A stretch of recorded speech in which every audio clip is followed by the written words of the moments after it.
Alright, so this is my indoor garden, so to say. And as you can see, I got a shelf with lights on it, because well, this is a basement apartment. I don't get very much light down here. I do have this nice big window right here, but you look out there, and I got trees and bushes blocking everything. So I have very little sight there. Very little light. And up here, I'll start introducing you to the plants. This is a sensitive plant. Basically, if you touch the leaves at all, right here, the leaves will all curl up. Some more. It's a really fun plant just to mess with every once in a while. Just because you just keep on messing with the leaves. And even yet, you touch the branch, and the branch will fall down too. That's the sensitive plant. Back here I have a little tiny aloe and a little plant. On the top shelf here for the light, I'm just using an AeroGarden lamp. And then I just have a bunch of other random plants over here. Those aren't the two special ones I really want to show too much. This one over here though, these little seeds that are sprouting here, those are a secret plant. Eventually, if those survive, I will be showing those off. Those are going to be some really interesting plants. I just need to get them to grow. In these egg pods, there's nothing alive right now. It's just, there's some seeds in there for some American pitcher plants I'm trying to grow. And then I have a temperature and humidity gauge right here to tell me the humidity in this area. Because these plants down here on this shelf all need very high humidity.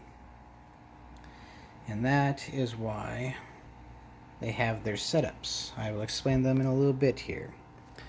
This setup right here is basically made to be like a bog garden. I have long fiber sphagnum moss all around on the bottom, and that is to help retain water. It's all has to be distilled water. These are carnivorous plants. They will die if you give them anything other than distilled water. They are also growing it in long fiber sphagnum moss themselves. It works as a great growing medium for them. Helps hold water. These are basically, most carnivorous plants are a type of swamp or jungle plant. That's why they need high humidity here. So this first one right here, most of you probably recognize. This one is a Venus flytrap. I got this one from Home Depot.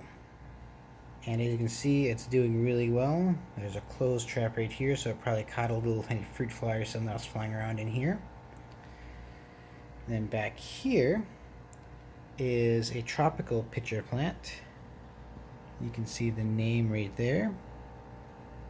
There we go. It's a Torrential Sin is what it's called. And basically these little pitchers you see right now will grow a lot bigger. I ordered these two Nepenthes off of predatoryplants.com. And originally when they came, they were only like 3 leaves and maybe about 1 or 2 pitchers. As you can see, they are doing fantastic right now. And the Torrential Sin, eventually those pitchers will probably grow about 5 times the current size they are right now. which, to give you reference, here's my hand compared to the picture right now. Then over here, these ones are called Jungle Bells. They're also called Jolly Twists. And you can see they're a little bit more colorful, but they're a lot smaller. That one I ordered as kind of a more decorative one. You can see this picture right here, it's all black on the bottom. It's eating a lot of little fruit flies probably. And then that's my little boggy garden there. That's one way to grow them. Works very, very well. Just always got to make sure there's water in the bottom. Otherwise, if they dry out at all, they will die. And that pan there helps keep lots of humidity around it. So everything does really good. Alright, now these egg pods right here. I managed to grow all these plants in here from seeds. This first one is a really tiny little sundew. That one just came up probably about 2 weeks ago. And the seeds have been in this egg pod for probably about 3 months. So it's taken a long time for that one to sprout. Back here, in these egg pods here, they're all Venus flytraps. I grew those ones all from seeds in my dorm room when I was in college. And that was about 3 years ago, 2 or 3 years ago. So, as you can see, they're doing very good right now, especially this one.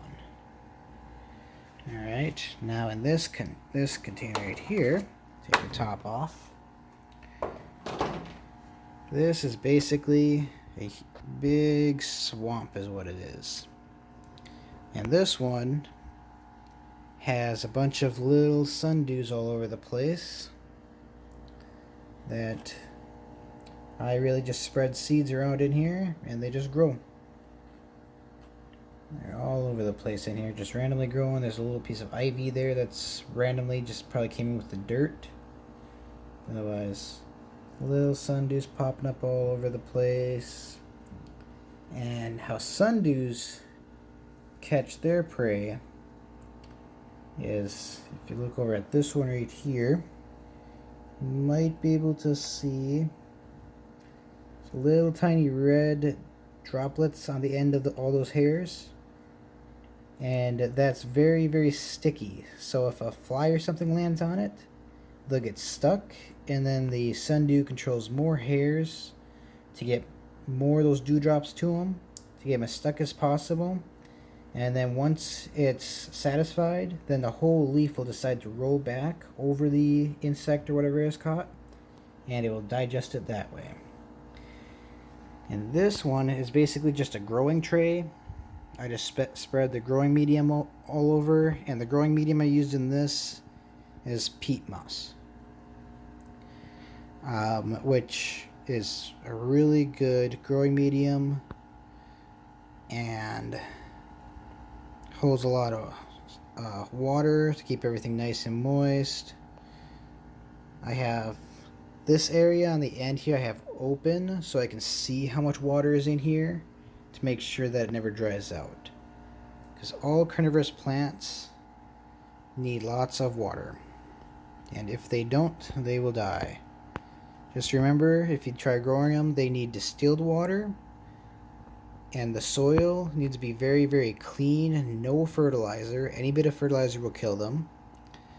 I use sphagnum peat moss, or long fiber sphagnum moss, like over here, and perlite, and that makes a really good growing medium. Just make sure there is no fertilizer in it. If there is, that would kill them. And then down on the bottom shelf, this is not my proudest area. Show you this first. This is my timer over here. I have all these lights set up on a timer, so they'll turn on in the morning and then they'll turn off at night. Alright, so right over here is kind of a failed fairy garden. As you can see, almost everything is dead in that one. Kind of the difficulties of trying to grow plants in a basement apartment. And then over here, this one was another type of succulent, had really curly ends. Starting to come back now, but it kind of was neglected and started to die. Over here are two pepper plants, and I started these about the same time as the ones outside, but because they're inside, they're growing a lot slower. They're a lot leafier, so I'm just testing out these ones to see how they grow. And they are the habanandas, which are those no heat habaneros. So this is my indoor container garden. And if anyone has any questions, just leave your questions down in the comments and I will answer them on my next video. And I will just try to keep everyone updated with a weekly video of my outdoor containers and my indoor plants. And just see how they all grow. I will answer all questions in my next video next week. Any questions, just leave them below in the comments. And please subscribe to stay updated with my videos. Thank you for watching.